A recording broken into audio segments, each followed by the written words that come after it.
हाँ मम्मा, जरा सोचो, आप दोनों एक साथ चलते हुए कितने अच्छे लगेंगे। वो इतने हैंडसम हैं, इतने पैसे वाले हैं और इतने इंटेलिजेंट भी। क्या कमी है उनमें मम्मा? रिया के मुंह से ये बात सुनकर अनिका को एक बहुत बड़ा शॉक लगा था। उसे ये समझ में नहीं आ रहा था कि इतनी छोटी सी उम्र में रिया इतनी बड़ी प्लानिंग कैसे कर सकती थी। तुम मुझे सिर्फ ये बताओ कि ये सारी प्लानिंग किसकी थी?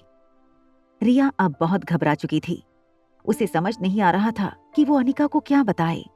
क्या रोहित के भाई सनी की साजिश थी ये? हाँ, ये सनी चाचू की ही प्लानिंग थी। रोहित के प्रेसिडेंशियल स्वीट में सनी डाइनिंग टेबल के पास खड़ा होकर कांपते हुए पैरों से बस रोहित के जूतों की ओर देखे जा रहा था। सनी के माथे से पसीने का बहना रुक नहीं रहा था। ये सारी प्लानिंग करने की क्या जरूरत थी? क्या चाहते थे तुम? क्या तुम जानते हो तुम्हारी वजह से मैं इस वक्त सलाखों के पीछे हो सकता था? भैया, आप अभी यंग हो, इतने हैंडसम हो और आप जिस तरह अकेले जिंदगी जी रहे हो वो देखकर मुझे ऐसा लगा जैसे आपको किसी लड़की के साथ की जरूरत थी। You need a partner. इसीलिए मैंने सोचा कि अगर आज आपको तुम्हें इस बात की सजा जरूर मिलेगी। आज से 6 महीने तक तुम्हारी पॉकेट मनी बंद।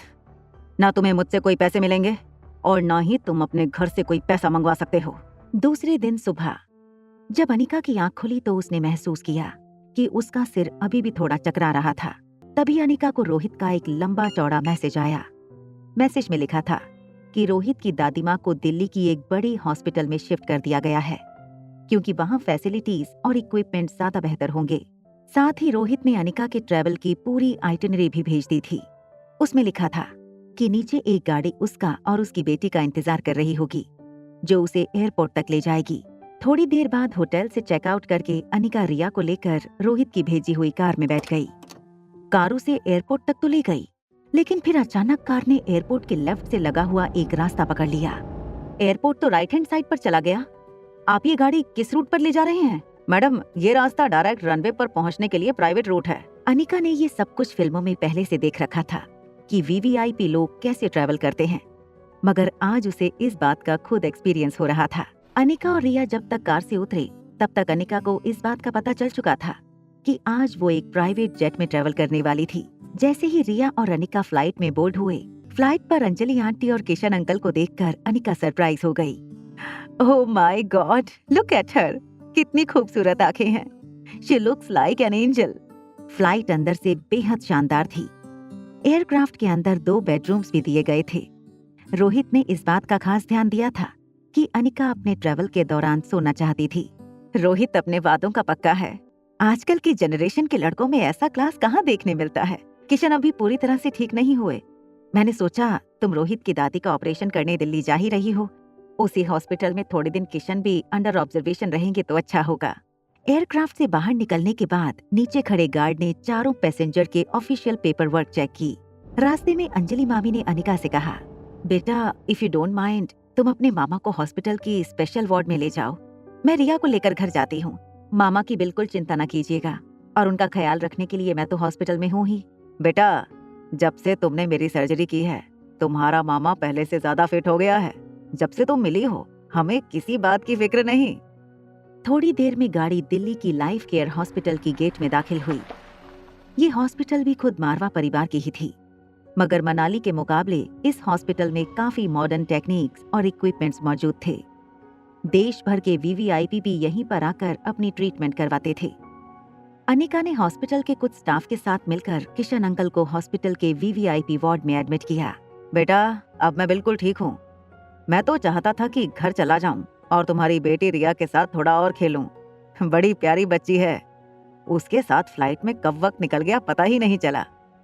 दिल करता है कि दौड़कर घर चला जाऊं, लेकिन तेरी मामी कहती है अभी और थोड़े दिन मुझे अंडर ऑब्जर्वेशन रहना होगा। मामी ठीक ही तो कह रही हैं। थोड़े दिन और अंडर ऑब्जर्वेशन रहेंगी तो हर्जी क्या है। जब अनिका ऊपर किशन मामा के साथ थी तब आईसीयू वार्ड के बाहर रोहित का परिवार इकट्ठा हुआ था। रोहित के साथ छोटा आर्यन भी वहीं मौजूद था। परिवार के कुछ लोग रोहित का विरोध कर रहे थे। आज इस लड़के के कदम पड़ते ही उनकी कंडीशन और भी खराब हो गई है। क्या जरूरत थी चंडीगढ़ के अस्पताल से उन्हें यहाँ शिफ्ट करने की? चंडीगढ़ की हॉस्पिटल से बेटर ऑपरेशन की सुविधाएं इस हॉस्पिटल में मौजूद हैं। जाहिर सी बात है उनकी सर्जरी सक्सेसफुल होने के ज्यादा चांसेस यहीं पर थे। और उसने जो भी डिसीजन लिए हैं वो दोनों हॉस्पिटल में मौजूद बड़े बड़े डॉक्टर्स की सलाह से लिए हैं। मैं रोहित की बात से सहमत हूँ। इसकी वजह से दादी माँ का एक्सीडेंट हुआ और आज इसके आते ही उनकी कंडीशन पहले से भी बदतर हो गई। डैड, अगर ये लोग नहीं चाहते कि मैं यहाँ रहूं दादी माँ के पास, तो मैं यहाँ से चला जाऊंगा। रोहित ने हॉस्पिटल के एक पुराने स्टाफ से कहा कि वो आर्यन को हॉस्पिटल में ही बने प्राइवेट रूम में लेकर जाए। जैसे ही आर्यन वहां से निकला, अनिका तेजी से आईसीयू वार्ड की तरफ आई। आर्यन ने अनिका को आते हुए देखा। आर्यन हॉस्पिटल के स्टाफ से जिद करने लगा कि वो उसे अपनी गोद में उठा ले। जैसे ही स्टाफ ने आर्यन को उठाया, आर्यन ने अपना सर स्टाफ के कंधे पर रख दिया और पीछे की ओर देखने लगा, जिससे अनिका उसका चेहरा न देख पाए। अनिका का ध्यान आईसीयू के बाहर खड़े लोगों पर था। आईसीयू के अंदर से एक नर्स बाहर आई। Sir please hurry up, I think we are losing her. आगे की कहानी जानने के लिए देखें अगला एपिसोड सिर्फ पॉकेट एफएम के यूट्यूब चैनल पर। और एक लड़की को देखा तो के सारे एपिसोड को सुनने के लिए डिस्क्रिप्शन में दी गई लिंक से डाउनलोड करें पॉकेट एफएम ऐप।